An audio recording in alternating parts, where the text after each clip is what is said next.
Assalomu alaykum, qadrli tomoshabinlar. Bugun suhbat olib bormoqchi bo'lgan ustozimizni shaxsini demak ko'pchilik kuzatayotgan insonlar yaqindan tansalar ajab emas albatta. Ustozimiz O'zbekiston Davlat konservatoriyasida Qashqar viloyati o'qituvchisi, dotsent. Qolaversa, maqom ijrochiligi tirik namunasi desak aslo mubolag'a bo'lmaydi. Ustoz bilan olib boramiz. Ustoz, taklifimni mamnuniyat bilan qabul qilganingiz uchun sizga alohida rahmat aytmoqchiman. Bugun sohaga doir bo'lgan bir qator dolzarb va muhokamali savollarni bir qator berib o'taman. Ustoz, albatta. Dastlabki savolim nimadan iborat? Bugungi kunda maqom asarlarini Qashqar rubobida ijro etishda eng ko'p uchrayotgan muammo, ya'ni kamchiliklar va yutuqlarimiz nimadan iborat, ustoz? Aynan mana shu masala haqida gapirib o'tsangiz. Endi bu avvalambor bu savol dolzarb savol desam to'g'ri bo'ladi.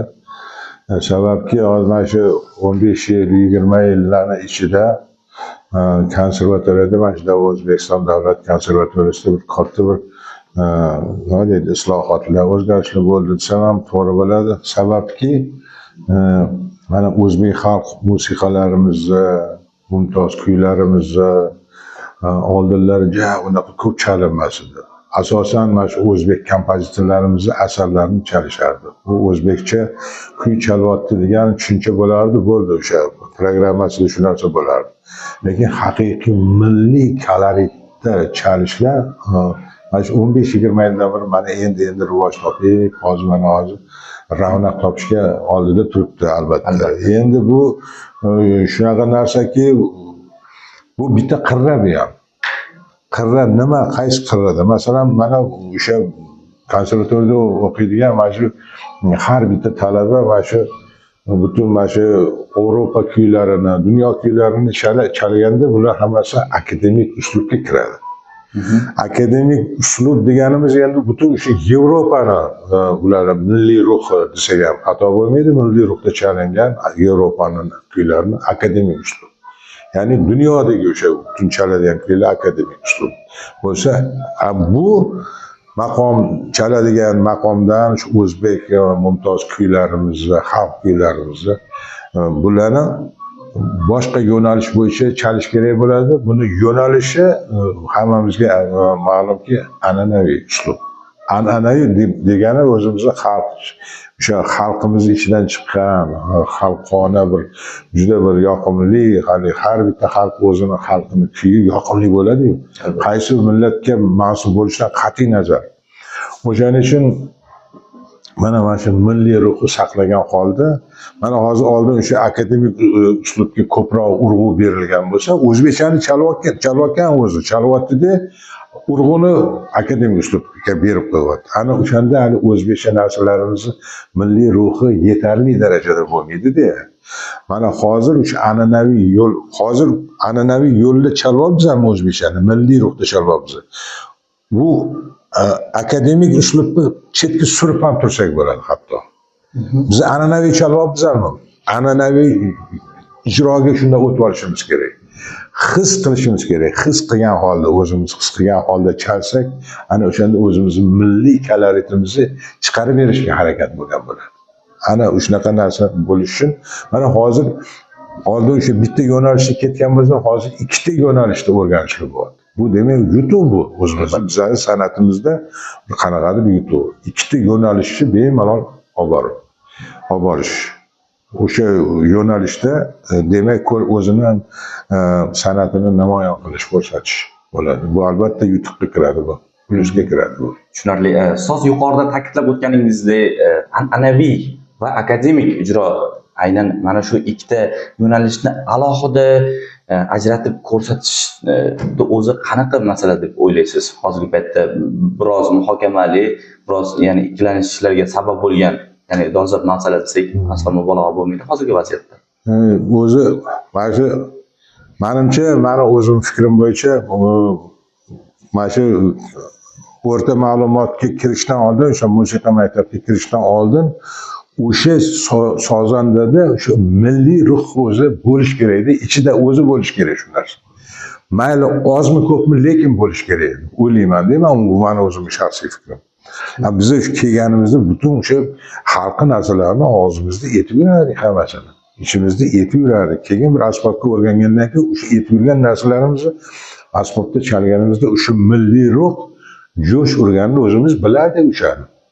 Mana hozirgi yoshlarda mana hozir Yevropani san'atiga ko'proq berilib qolyapti. Shu o'zbekchani chalganda o'sha Yevropaga qarab yana yo'nalish ko'proq bo'lib qolyapti. Ko'pchilik mana shu san'atkorlarda, ijrochilarda va cholg'uvchilarda shu yetarli darajadagi hali milliy kalorit yetmay qolayotganday bo'lyapti go'yoki. Biz istardikki, biz ustozlar istardikki o'sha o'zbekcha narsani chalyapsam haqiqiy o'zbekcha bo'lsin, xalqona bo'lsin, o'zimizning milliy ruhdagi bir odamlar maza qilib eshitadigan daraja bo'lsin degan fikrimiz bor deymiz ham. Biz o'shanga qo'limizdan kelgancha intilib shunaqa ikkita yo'nalishni bular egallashi kerak degan maqsad shunda qo'yganmizki, shu narsa amalga oshishi uchun qo'limizdan kelgan hamma nima deydi, o'zimiz sirlarimizni ayamasdan shu talabalarga o'rgatishga harakat qilyapmiz. Albatta. Juda ham yaxshi ustoz. Fikr yakunlangan bo'lsa, men navbatdagi savolga o'tmoqchiman. O'ylaymanki, bugungi suhbatimiz nafaqat shaxsan men uchun, balki bizni yaqindan kuzatayotgan talaba yoshlar, ustozlar uchun ham foydali hamda ancha qiziqarli bo'ladi deb o'ylayman. Xo'p, navbatdagi savolim ustoz, Qashqar rubobi maqom ijrochiligi uchun texnik va akustik jihatdan yetarlicha imkoniyatga egami yoki ayrim jihatlarni qayta ko'rib chiqish zarurmi, ya'ni cholg'u? Endi bu ham yaxshi savol bo'ldi. Bu Qashqar rubobi deganda endi hozir va o'sha mani ustozim bo'lmish O'zbekiston xalq artisti, yirik bastakor bo'lgan Marhamajon Mirzayev mani ustozim bo'lganlar. Avvalambor mani rubobchi bo'lishimga shu odam birinchi sababchi bo'lganlar-da. Shularni ko'rib biz rubobchi bo'lganmiz, qiziqish. Mana bular asos yaratib ketdilar, lekin mana shu asbobga asos yaratib ketdilar.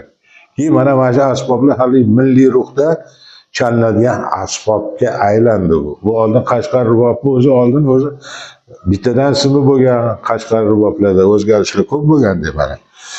Terisi ilonni terisidan bo'lgan, simi bittadan bo'lgan o'sha haqiqiy o'g'illarnikida Qashqar rubobi.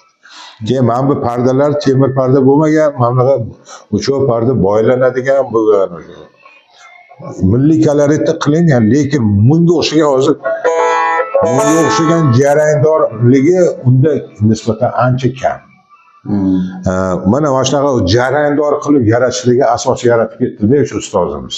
Albatta. Mana endi shu jarayondor bobga hozirgi bergan savolingga demoqchimanki, o'sha bu jarayondorligini o'zi bizning milliy ruhni o'zi berib turibdi, lekin dunyodagi bor kuyni har qaysi millatni o'sha milliy ruhida bemalol chalsa bo'ladigan darajali asbobga aylandi bu. Allaqachon. Bu keyin yana bitta quvonarli holatki, mana bundan yarim yil emas, 1 yil bo'lib qoldi. UNESCOga qabul bo'lgan asbob bo'ldi bu Qashqar rubobimiz. Mana bu biz uchun juda ham bir katta yutuq.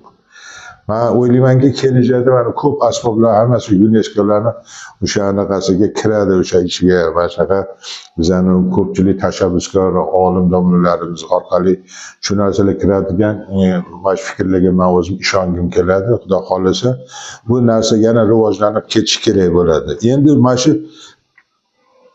milliy kaloritga kelganimizda o'sha baribir milliy kalorit jo'sh urtirmasa maqom yo'lida bu narsa o'xshamay chiqadi baribir. Mana endi bunda men masalan dunyoning kuyini ham chalganman. O'sha G'arbiy Yevropa, Fransiya bormi, Amerika bormi, Italiya bormi, bu kuylarni estradada ishlab bir 38 ta 40 taga yaqin narsani oltin fonga yozishga ham sazovor bo'ldim.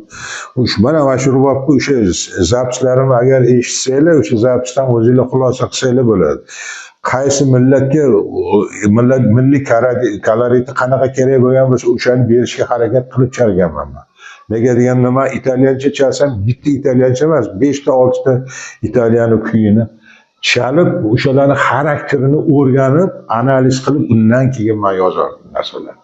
Balki o'shaning uchun ham balkim sal o'sha eshituvchilarga ham balkim yoqsa kerak degan fikrim ham bor. O'shaning uchun mana endi maqomga kelganda maqomni yo'li umuman boshqa deb, bu maqomdan butun o'zimizni mana shu oltin merosimiz shunaqa boyki, o'sha oltin merosimizdan kelib chiqqan narsalar bular. Lekin buni tubi yo'q. Shunaqangi bizani o'zbek san'atini merosi shunaqa boyki, oltin merosimiz.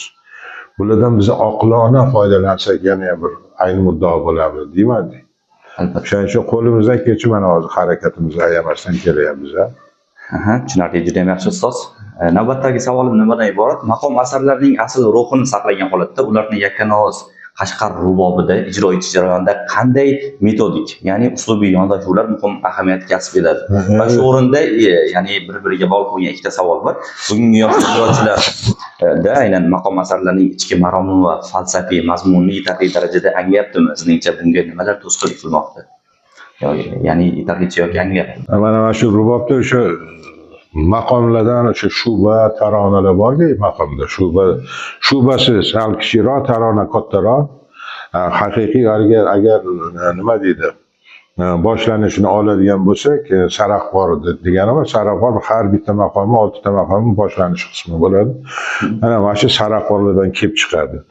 Endi mana shu maqomni chalganda ham mana masalan men Qashqar rubobchi. Mana shu Qashqar rubobga mosroq narsani o'zimcha tanlayman, deyman. Mosroq bo'lish kerak. Masalan, bir xil kuylarni chalasanda o'sha asar o'tirmaydi shu asbobga. Masalan, u g'ijjakka o'tirishi mumkin. Yoki bo'lmasa nayga o'tirib qolishi mumkin. Yoki dutorga, diapazonni buni qanaqa jarayonlar chiqishi, qaysi pardalarda, jarayondor pardalarda bemalol chalsa bo'ladigan narsalarni men o'zim o'sha maqomlardan, mumtoz kuylarimizdan shu asbobga mos ham jarayondor bo'ladigan pardalarni tanlab o'sha kuylarni olib keyin mana shu narsalar chalganman. Shuning uchun har bitta sozanda o'sha chalayotganda o'sha asbobiga mos mana shu maqomdan chalganda ham mos narsalarni tanlab chalsa menimcha aynan muddao bo'lardi. Milliy koloritga kuchaytirish juda ham kerak bo'ladi. Milliy kolorit agar maqomchilarning ichida milliy koloritda sal o'zaro qochib qolib chalinadigan bo'lsa, u уже katta bir kamchilikka kiradi bu narsalar. Biza nima qilishimiz kerak? O'shalarni bartaraf qilib yuqorida aytgan haqiqiy milliy ruh bizani qochirimlar. Bu yerda rubobda masalan men tambur qochirim bor, dutor qochirim, nay qochirim, skripka qochirim, tamburlarni ezib chaladigan o'zimizni rubobda kashishlarni hammasini ishlatib o'sha maqom kuylarida xuddi shu ishlarni ishlatib chalganman. O'shaning uchun men shuni istardimki, hozirgi o'sha ansamblda chalayotgan sozandalar ham o'sha narsalarga ko'proq e'tiborini bersa, u yana ham boyroq, yana ham yoqimliroq bo'lib chiqqan bo'ladi shu narsalar. Bu meni shaxsiy fikrim. O'shaning uchun ularni o'zida milliy ruh juda ham chiroyli biladigan bagaji bo'lish kerak o'zida. O'zida bo'lish kerak o'sha bagaj. Ana shundagina lekin uni chiroyli qilib, analiz qilib, izlanib keyin chalsa ayni muddao bo'ladi. Tushunarli. Siz shu o'rinda bir savol bermoqchiman, yana qo'shimcha tarzda. Hozirgi paytda aynan yosh ijrochilar orasida eng ko'p uchrayotgan muammo sifatida ta'kidlab o'tishim joizki, masalan deylik, Yevropa asarlarini chalishda ham o'zlarini nola qochirimlarini ishlatib boryapti-da, masalan. Aynan mana masalan fransuzcha kuy chalyapman men. Men fransuzcha kuy chalyapman. O'sha fransuzcha kuyni o'sha ularning milliy ruhini o'rganib olib turib chalish kerak. O'rganib olib o'shani. Ana undan keyin chalishganda analiz qilib chalish kerak. O'shanga yaqinlashib chalyapmanmi? Endi bu yerda mana masalan Ozarbayjonni olsak, yo Turkiyani olsak, yo arablarni olsak, ular mamlakat Yevropa kuyini chalganda o'zini millatini bildirib qo'yadi-da. Men o'zim ko'p ko'rganman shu narsalarni. Masalan turklar masalan Montini chaladigan bo'lsa, turkligini bildirib qo'yadi. Albatta turkcha qo'shiq kirgizib qo'yadi ichiga-da, o'zi bilmagan holda. Ozarbayjonlarda ham shu narsa. allaqachon o'zi singib ketgan u narsa. Singib ketgan. Turklarda, Ozarbayjonlarda, mana shu arablarda bor shu narsalarda. Men shularni o'z quloqlarimdan eshitganman. Lekin buni chalganda mana masalan men rubob chalyapman. Buni ko'pchilik bilmaydi-yu mana. Dunyodagi odamlar bilmaydi. Buni mamlakat asbobda chaldi. Ha, yaxshi. Buni masalan suratini ko'rsatgan bo'ldi ularga. Xo'p, bu chalayotgan odamning millati kim desin? Ana o'shanda sani yutug'ing bo'ladi. Fransuzchani juda chiroyli chalibdi, lekin millati qanaqa ekan? Desin, men turk chalyapti, turkcha qo'shiq qo'yardi-yu, demasin demoqchiman men. Tushunarli. Ana maqsad qayerda. Bu shunaqa o'xshatib chalish kerakki, o'shani ichiga kirgandek bo'lib, o'sha milliy koloritni ichiga kirib olish kerak. Boshqa qo'shiqlarni qilish kerak emas bu yerda. Albatta, talab darajasida bo'lishi Talab kerak. daraja. Yevropa O'sha kabi talab ta'sirlar daraja. aynan o'zida Albatta, ana albatta. O'sha narsa bo'lishi kerak. Ana o'shandagina nega mahoratini ko'rsatgan bo'ladi o'sha sozanda. Tushunarli. Siz haqingizda deyarli ma'lumotga ega bo'lmasin, ya'ni ijrochilar jihatdan-da. Tushunarli ustoz. Juda ham yaxshi. Xo'p, Qashqar rubobida milliy o'zbek kuylarini ijro etishda ba'zan uslubiy, ya'ni moslashtirish holatlari kuzatilmoqda. Bu jarayon maqom madaniyatiga qanday ta'sir ko'rsatmoqda, ustoz? Bir xil haligi murakkab joylari bo'lib qoladi-yu. Uni soddalashtirishganda masalan, mana 5 qo'l barobar emasdi. Mana 5 ta sozanda bitta muzikani chaladi, 5 xil qilib chaladi. O'zini uslubiyati bo'ladi o'shalar. Ijrochilarning o'zini uslubiyati bo'ladi. Bir xillari yaxshiroq chaladi, bir xillari sal yomonroq chaladi. Nima deydi? Endi bir-biridan farq qiladi-da. O'sha o'zini qanaqadir egallagan yo'lida, o'sha egallagan yo'li xalqqa yoqadigan daraja bo'lsa, menimcha ana o'shandagina lekin xalqimiz buni maza qilib eshitadigan daraja bo'ladi-da, mana shunday. Men shunaqa deb o'ylayman. O'shaning uchun judayam nima bo'lish kerak? Tagida mehnat yotibdi, izlanish. Ixtiro qilish, izlanish, yana ixtiro qilish iloji bo'lguncha. Mana shundagina keyin o'sha rivoj topishlar bo'ladi deb o'ylayman. Albatta. Tushunarli ustoz. Aynan shu vaziyatda oxirgi so'nggi savolimni bermoqchiman. Bugungi globallashuv sharoitida maqom asarlarini va milliy kuylarni Qashqar rubobida, ya'ni ijrosida asrab-avaylash va rivojlantirishning eng muhim istiqbolli yo'nalishlari, strategiyasi nimadan iborat, ustoz? Har xil asboblarning qochirimlarini ham foydalansa bo'ladi deb gapirib o'tdim-ku. Ana o'shalarni nima uchun o'shalarni men qilyapman o'shalarni? O'zim manaqamdan o'tkazib qo'yamanki, shu hamma asbobdagi qochirimlarni bitta asbob o'zida ishlatsa bo'ladi degan narsa bor deb aytdi. Mana shu o'sha nima deydi?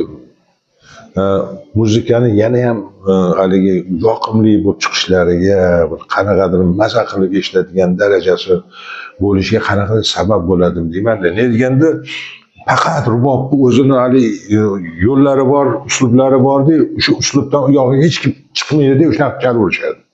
Go'yoki shablonga o'xshadi. Unaqa bo'lish kerak emas. Ayniqsa bizning o'zbek musiqa asboblari juda ham qochirimlarga boy bo'ladi. O'shaning uchun u agar hammasini shablonli qilib yetadigan bo'lsa, u menimcha yoqimli kuy bo'lmaydi bu narsalar. Bizning qanaqa ser qochirim kuylarimiz bor. Hammasini ichmamitga savol turib, maza qilib buyog'idan lekin chiqarish kerak, barmoq qilib berish kerak hammasini. Ajoyib o'ylayman. Ana o'shandagina bu yoqimli bo'lib chiqadi o'sha. Mana o'sha haligi maqomni chalganda maqomni ichiga kirib ketish kerak-da, go'yoki. Maqom faqat o'sha maqom, boshqa narsani aralashtirish kerak emas bu yerga. O'sha bilmagan holda boshqa narsani qochirimlarni bir xil sozandalar qilib yuboradi o'sha joylarda. Ana o'sha narsa bo'lish kerak emas. Bu juda ham bir hali nozik joylari bor-da, mana ana o'sha noziklikka juda ham e'tiborimiz qaratishimiz kerak bo'ladi.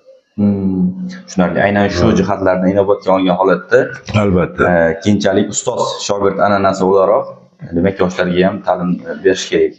O'shani singitib borish kerak ularga. Musiqani his qiladigan sozanda ana o'shani yaxshi sozanda bo'lib chiqadi. Chalayotgan musiqasini his qilib chalsa, u qaysi millatga mansub bo'lishidan qat'iy nazar. Ana shundagina natija yaxshi bo'ladi. Tushunarli. Suhbat uchun rahmat. Yana bir bor aytganingiz uchun rozi bo'lasiz. Ha, bo'ldi. Taqdimchilardan musiqali dramadan To'xtasin Jalilov musiqalariga, musiqa dramalariga o'shandan ariya bordik. Ishqi degan ariya bor, shuni chaqiraman, taqdim usulida keladi.